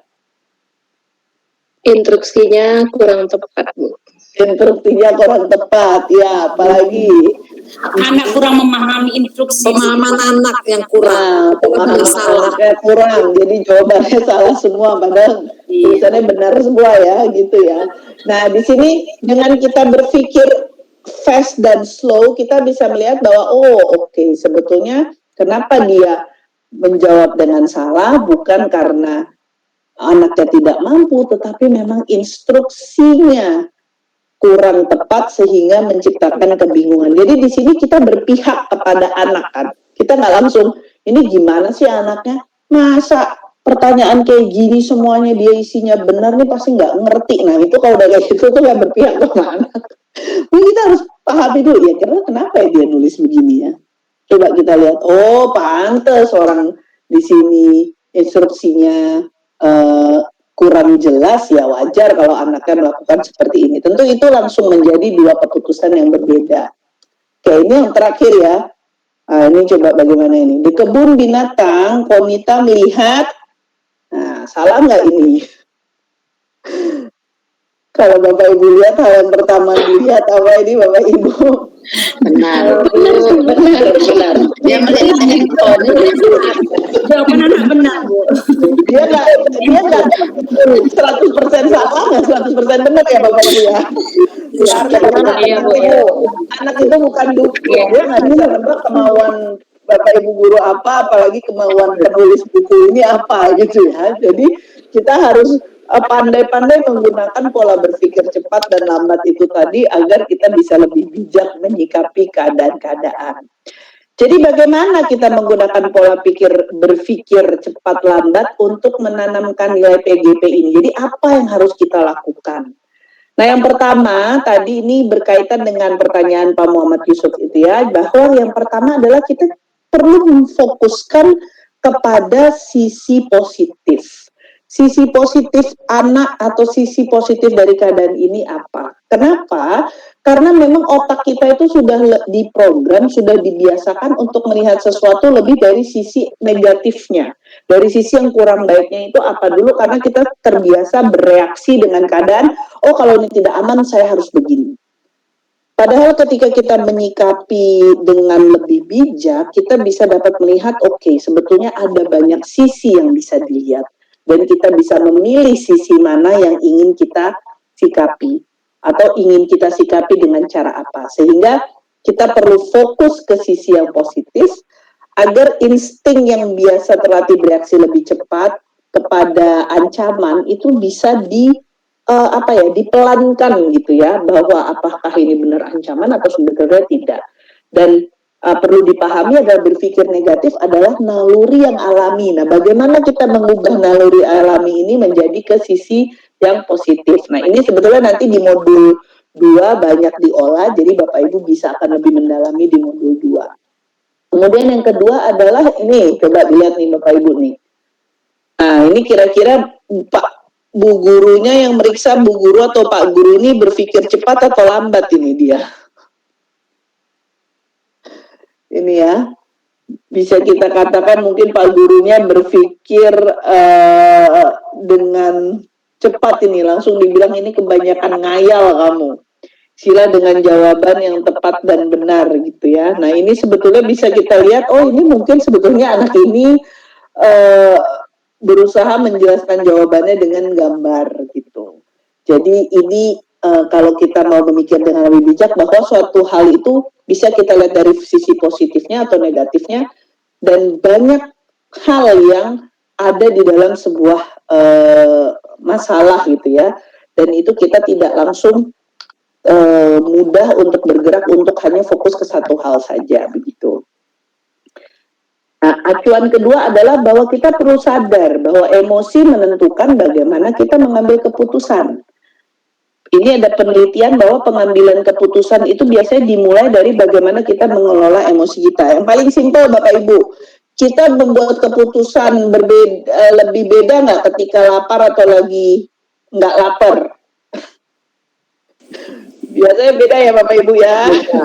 Ya, kalau kita udah sarapan sama belum sarapan, lebih cepat marah. Nah, pas jam pelajaran pertama ada yang mengusik emosi, itu pasti keputusan kita akan beda ketika kita sudah kenyang sama ketika kita belum kenyang gitu ya Bapak Ibu ya. Atau ketika kita sedang banyak beban di rumah, atau ketika kita sedang sangat bahagia, mungkin baru jatuh cinta atau baru mendapatkan kado ulang tahun, itu tentu menjadi beda bagaimana kita mengambil keputusan. Nah, ini sangat perlu kita sadari sehingga kita bisa paham bahwa oh kalau ternyata nih kita lagi memberikan banyak input kepada otak dan juga banyak emosi yang terjadi, akan lebih mudah kepada diri kita, otak kita itu akhirnya kita masuk ke thinking fast. Oh yaudah kalau begini aja, kalau begini aja. Padahal yang mau kita latih adalah bagaimana kita bisa berpikir lebih lambat untuk bisa menganalisa keadaannya itu lebih menyeluruh agar keputusannya lebih bijak. Nah ini kalau dilihat ya, emosi itu ada banyak sekali sebetulnya ya. Ketika kita bilang kita lagi berduka, itu ada lagi sedih, lagi merenung. Kalau kita bilang oh saya benci itu bisa aja muak, bisa aja bosan, menyesal itu kombinasi antara benci dan duka itu ya. Jadi ada banyak sekali emosi yang perlu kita pahami gitu ya di dalam diri kita agar kita tahu bahwa oh ketika kita sedang ini mungkin kita tidak dapat membuat keputusan yang baik dan seterusnya. Nah kemudian yang ketiga adalah kita perlu melampaui. Jadi melampaui itu kita perlu mengatasi mekanisme thinking fast otak kita bahwa kalau kita begini kita berarti otomatis langsung begini. Kalau kita begini kita otomatis begini. Kalau ada ini kita otomatis begini. Kalau ada begini lawan. Kalau ada begini lari. Kalau begini tidak bereaksi. Nah, ini perlu kita atasi agar kita tidak terjebak di dalamnya. Karena kecerdasan emosi yang paling utama adalah mengenali bagaimana diri kita melihat keadaan di depan kita itu sebagai apa, ancamankah atau apa, kemudian kita masuk ke dalam sebuah dorongan reaksi yang mekanismenya itu kalau nggak defensif, langsung marah, menyalahkan, nyinyir, apatis gitu ya. Padahal kalau kita bisa mengatasi hal ini, kita bisa melihat segala sesuatunya lebih bijak, sehingga keputusan kita menjadi lebih baik. Nah ini tadi, kalau berpikir cepat itu ada aksi langsung bereaksi, kalau berpikir lambat itu kita tidak langsung bereaksi. Tapi kalaupun kita bereaksi, kita sudah memikirkan dulu reaksi kita ini seperti apa sehingga menjadi respon yang lebih baik. Nah yang terakhir, ini pesan yang perlu diingat oleh semuanya, terutama tadi Pak JT ya, yang langsung berpikir, ini apa saya harus jadi Superman nih Bu Fitri. Yang paling utama adalah kita harus menerima dulu bahwa segala sesuatu itu akan berproses. Tidak akan terjadi secara cepat dalam waktu yang sesingkat-singkatnya, itu cuma terjadi di 17 Agustus tahun 1945, kita merdeka dalam waktu sesingkat-singkatnya.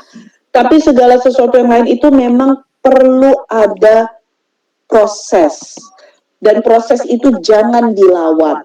Karena disitulah akan terjadi konflik ketika kita, saya pokoknya mau ini udah cukup ini. Nah itu nanti malah menarik fokus kita kepada hal yang utama, yaitu bagaimana kita merubah diri kita sendiri untuk menjadi agent of change. Jadi pahami bahwa segala sesuatu itu berproses, perubahan itu perlu kita kenali, kita terima, dan yang paling penting adalah kita mau memberi waktu untuk belajar. Jadi bersabar dan terus dan menerus melakukan hal yang perlu dilakukan. Karena yang paling penting adalah bahwa sebetulnya bagaimanapun juga meskipun dunia itu semua sudah cepat, tapi otak kita itu dari dulu sampai sekarang bentuknya sama-sama aja, dan bahwa waktu untuk menyesuaikan itu harus diciptakan. Proses itu harus diberikan ruang yang cukup sehingga kita dapat membiasakan diri untuk berpikir slow, kita dapat berproses dan perubahan ini bisa berjalan dengan lebih lancar dan tentunya lebih lebih dapat terinternalisasi untuk waktu yang jauh lebih lama gitu ya. Jadi kalau tadi ada yang pertama dibilang biasanya program cuma seminggu 2 minggu, ini 9 bulan.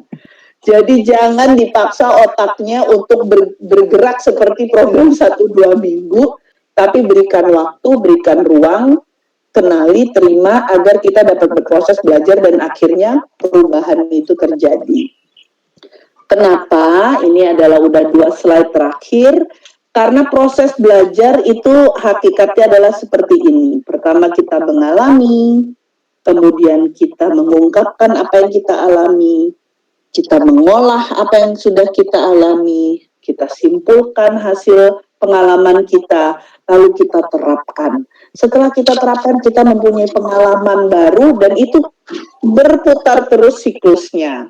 Dan siklus ini memang dijadikan fokus dari Sekolah Salam. Sekolah Salam bisa di Google, ada sebuah sekolah di Yogyakarta, di mana mereka betul-betul fokus kepada filosofi Ki Hajar Dewantara. Nah, yang ingin saya ingatkan juga bahwa membiasakan berpikir lambat itu sulit tapi tidak mustahil.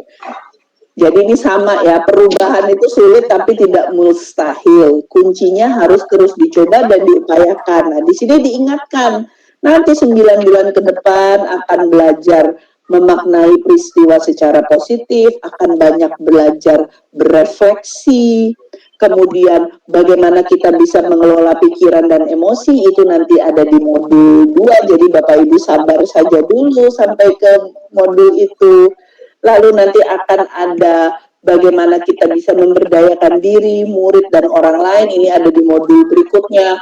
bagaimana kita mengupayakan budaya positif, pembelajaran diferensiasi, bagaimana kita coaching teman-teman kita, itu nanti akan ada di modul-modul berikutnya. Jadi sabar, tetap semangat, nikmati perjalanannya, dan terus belajar dan terus mau melakukan hal-hal baru yang perlu dilakukan. Nah, di sini kenapa ini perlu betul-betul kita pahami, karena karakter, kebiasaan kita, perilaku kita itu dibentuk dari pola-pola pikir kita, kepercayaan, nilai-nilai kita yang nantinya akhirnya akan mewujudkan hal-hal yang kita lakukan, dan juga emosi-emosi yang keluar dari kita dan pemikiran-pemikiran kita. Jadi kebiasaan perlu kita latih agar pola pikir yang tercipta juga menjadi sesuai yang ingin kita latih, agar hasilnya, outputnya, actionnya, aksinya juga sesuai dengan apa yang ingin kita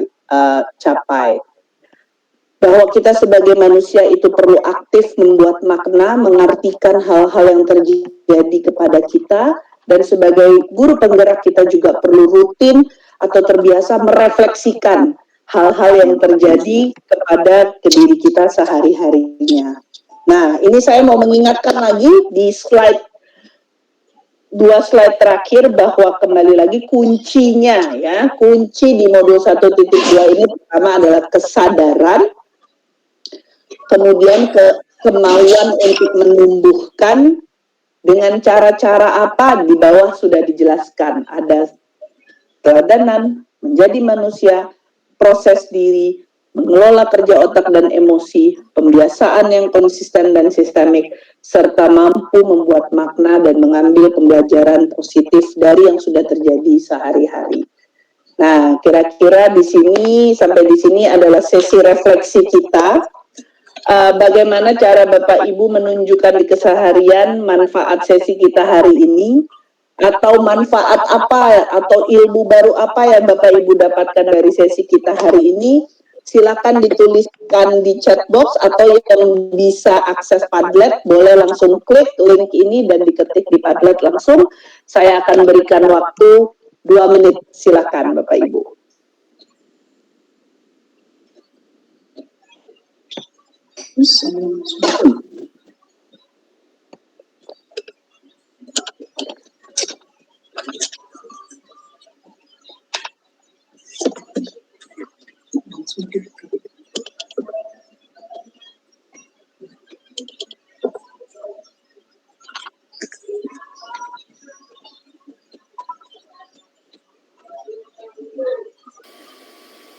Bu, Padletnya dikirim ke chat, Bu, biar bisa kita buka.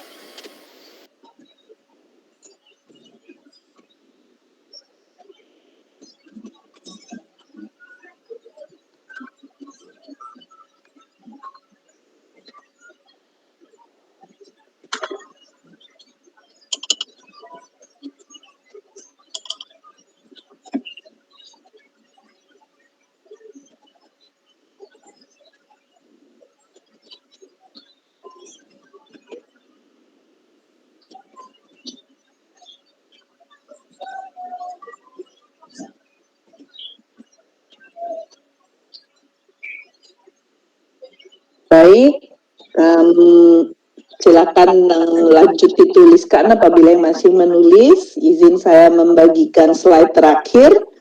Selamat menguatkan nilai-nilai dan peran Ibu Bapak semua sebagai guru penggerak. Tetap semangat, tetap fokus kepada tujuan inti bahwa kita semua dapat menjadi agent of change untuk menciptakan perubahan yang lebih baik untuk memajukan pendidikan di Indonesia. Terima kasih banyak Bapak Ibu guru semua.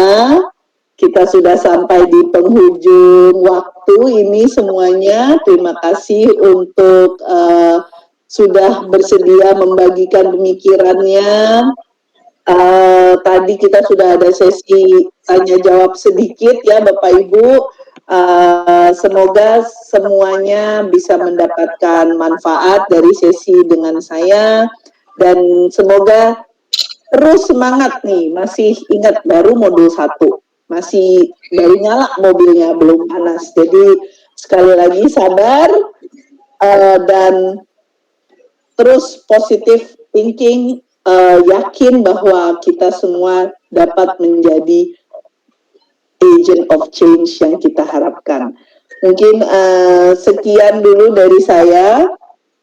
Terima kasih banyak Bapak Ibu semua. Apabila ada kekurangan, mohon maaf, dan semoga Bapak Ibu mendapatkan ilmu dan wawasan baru dari sesi kita 90 menit terakhir. Terima kasih. Wabillahi taufiq wal hidayah. Wassalamualaikum warahmatullahi wabarakatuh. Terima kasih. Waalaikumsalam warahmatullahi wabarakatuh. Terima kasih Bu. Terima kasih. Nanti PowerPoint-nya saya kirimkan ya lewat Ibu admin. Terima kasih. Terima kasih Bu. Poinnya Ibu di-share. Ya, saya kirimkan dengan PDF. Nanti saya kirimkan ya Bu. Ya, terima kasih. Kita foto dulu ya Bapak Ibu ya. 1, 2, 3, smile. 1, 2, 3, smile. Oke, terima kasih semua. Terima kasih Bu. Ibu moderatornya. Terima kasih enggak? Ibu Rosmalia ya. Terima kasih Bu Rosmalani. Terima kasih semuanya. Terima kasih Bapak dan Ibu, sampai jumpa ya Ibu. Ya. Izin saya end ya Bu. Oh Bu, itu di chat box tolong di copy dulu ya Bu, teksnya. Oh iya, yang di text box, nanti bisa dikirimkan ke saya mungkin. Ya, baik. Ya.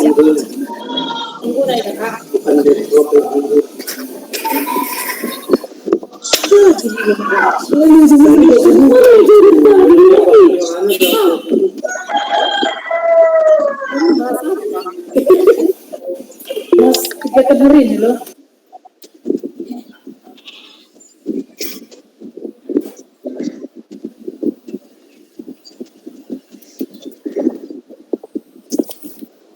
Izin saya end ya Bu.